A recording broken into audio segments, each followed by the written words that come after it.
কক্সবাজারের উখিয়ায় পাহাড় ধসে প্রাণহানি হয়েছে ৫ মাদ্রাসা শিক্ষার্থীর। বহু হতাহতের শঙ্কা করা হচ্ছে। এদিকে পাহাড় ধসের শঙ্কায় বান্দরবানে খোলা হয়েছে ২২০টি আশ্রয় কেন্দ্র।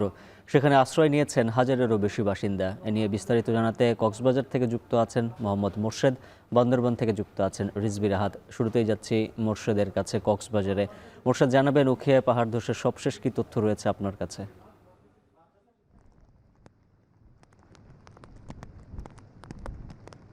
উজ্জ্বল হাফিজ, কিছুক্ষণ আগে উখিয়ার রোহিঙ্গা ক্যাম্পে একটি মাদ্রাসাতে পাহাড় ধস হয়ে ৫ শিশুর মৃত্যু হয়েছে। আমরা সেই খবর শুনেছি এবং সেখানে বহু হতাহতের শঙ্কা করা হচ্ছে এবং ফায়ার সার্ভিস এবং যারা স্বেচ্ছাসেবক রয়েছে তারা উদ্ধার কার্যক্রম চালাচ্ছে।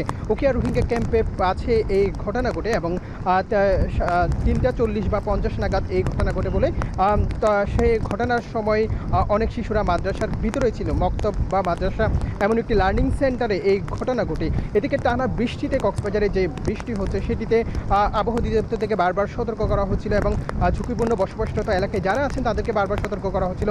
সবচেয়ে ভয়াবহ অবস্থায় রয়েছে রোহিঙ্গা ক্যাম্প, কারণ রোহিঙ্গা ক্যাম্পে যে ঘরগুলো রয়েছে সেগুলো বিশেষ করে সবগুলোই হচ্ছে পাহাড়ি এলাকায় এবং সেখানকার যে মাটিগুলো রয়েছে পাহাড়ি এলাকায় সেগুলো একটু বৃষ্টি দিলে খুবই নরম হয়ে যায়। সেক্ষেত্রে পাহাড় ধসের সম্ভাবনা অনেকটাই বেশি থাকে এবং যে টানা বৃষ্টি হচ্ছে এবং সবাই ধারণা করছিল রোহিঙ্গা ক্যাম্পে আবারও পাহাড় ধসের ঘটনা ঘটতে পারে।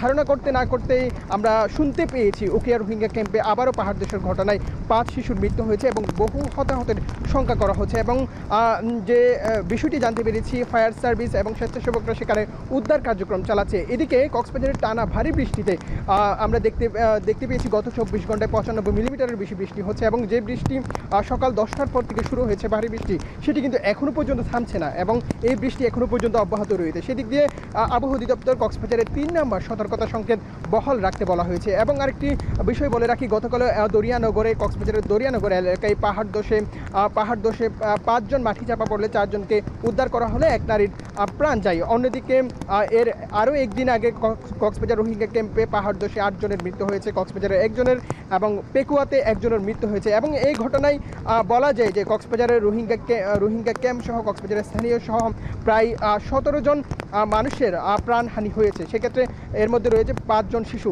তাই সেদিক দিয়ে বলা যায় যে কক্সবাজারে পাহাড় ধসের ভয়াবহ আকার ধারণ করছে এবং টানা যে বৃষ্টি সেটি মানুষের মনে আরও ভয় বাড়িয়ে দিচ্ছে এবং আবহাওয়া অধিদপ্তর এবং জেলা প্রশাসন থেকে বলা হচ্ছে তাদেরকে বারবার সতর্ক করা হচ্ছে। অন্যদিকে জেলা প্রশাসন সূত্রে আমরা জানতে পেরেছি তারা দুর্যোগ মোকাবেলায় সব ধরনের প্রস্তুতি নিয়েছে। যে জেলায় উপজেলাগুলোতে বন্যা পরিস্থিতি দেখা দিচ্ছে, বিশেষ করে চকরিয়া, পেকুয়া এবং যে মাতামুহুরী, সেখানকার দুর্যোগ মোকাবেলায় সব ধরনের প্রস্তুতি নেওয়া হচ্ছে। সেখানে স্বল্পমেয়াদী বন্যা পরিস্থিতি দেখা দিয়েছে এবং সবচেয়ে এই ভারী বৃষ্টিতে ভয়াবহ আকার ধারণ করছে রোহিঙ্গা ক্যাম্প এবং সেখানে পাহাড় ধসের সংখ্যা এতটাই বেশি যে সেখানে যে কোনো মুহূর্তে পাহাড় ধসের সংখ্যা হতে পারে এবং সেখানকার যারা আইনশৃঙ্খলা বাহিনী আছেন এবং প্রশাসন বলছে রোহিঙ্গা ক্যাম্পে বেশি ঝুঁকিপূর্ণ এলাকায় যারা বসবাস করছে তাদেরকে সরিয়ে নেওয়া হচ্ছে। তবে যে লার্নিং সেন্টারে বলা হচ্ছে একটি মাদ্রাসা লার্নিং সেন্টারে পাহাড় ধসে আবারও ৫ শিশুর মৃত্যু হয়েছে, সেদিক দিয়ে বলা যায় যে রোহিঙ্গা ক্যাম্পে আবারও ৫ শিশুর মৃত্যু এবং বহু হতাহতের শঙ্কা করা হচ্ছে এবং রোহিঙ্গা ক্যাম্পের যারা স্বেচ্ছাসেবকরা আছেন বিশেষ করে ফায়ার সার্ভিস থেকে বারবার সতর্ক করা হচ্ছে। উজ্জ্বল হাফিজ, এই ছিল কক্সবাজার থেকে সর্বশেষ। রিজভী রাহাত জানাচ্ছিলেন, মোর্শেদ জানাচ্ছিলেন বিস্তারিত।